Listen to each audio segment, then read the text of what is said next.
Tiger style. Tiger style. Yo. Wu-Tang Clan ain't nothing to f with.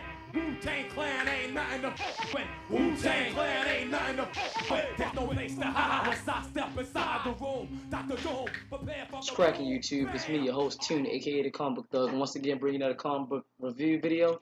This time is for Rogue and Gambit, Ring of Fire, issue number 2. If you haven't checked out issue number 1, please, before you get to this one, go in my videos, find Rogue and Gambit issue number 1. Look at that, like, subscribe, share on that one, and then come back and check this out. But if you have, let's get straight to it. Okay, so if we all know issue number 1 ended, spoiler alert for those who haven't seen it, but for those who don't remember, issue number 1 ended with Gambit and Rogue on a table, and they look like they was about to get examined or some shit like that, and that's exactly what it was. It was not a trap.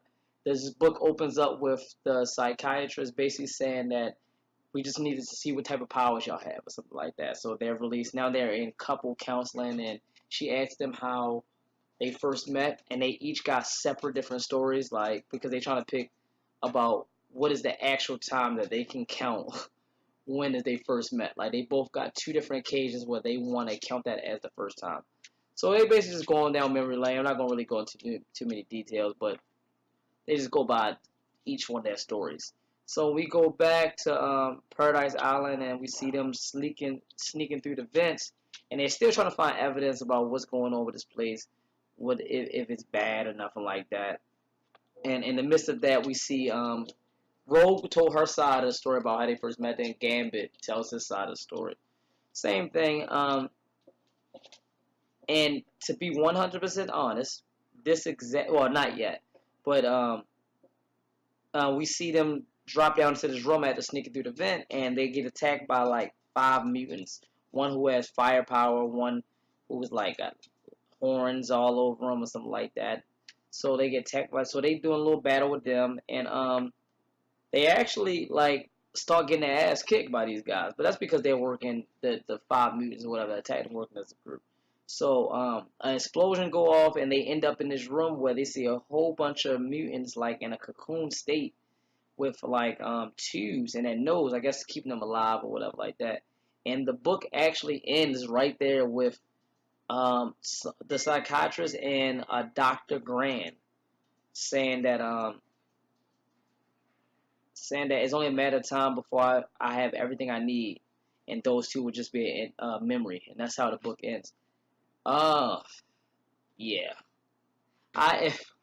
Okay, so my video right now is at 2:48, which means this is a very short book. Like, issue 1 was the exact same way. If y'all, like I said, if y'all seen my first comic book review for issue 1, it was like I played like 5-minute video.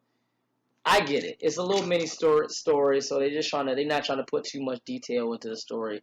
But this book is just entirely too fast. It's not a bad book. It's a fast story. Like, not really too much plot and nothing like that. But I thought I'd pick it up, because it's only probably going to be like 5 issues, maybe like that. Maybe 4, maybe even 6. The most 8, but I doubt it'd be 8.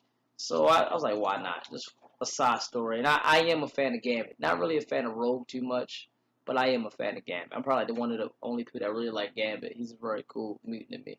But yeah, I just try to talk a little bit more to make my video at least make 5 minutes, and I'm only at 3:45, so whatever. This is gonna be a very short video. So that was my review, my short review of Rogue and Gambit, Ring of Fire issue number 2. Like, subscribe, share, follow my Twitter and my Instagram, which is the same name title as this, at Comic Thug. I already said like, subscribe, share. That's pretty much it. So for me, your host Tune, aka the Comic Thug. Have a nice day.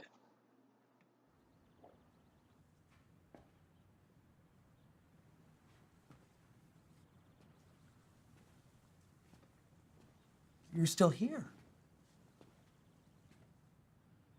It's over. Go home.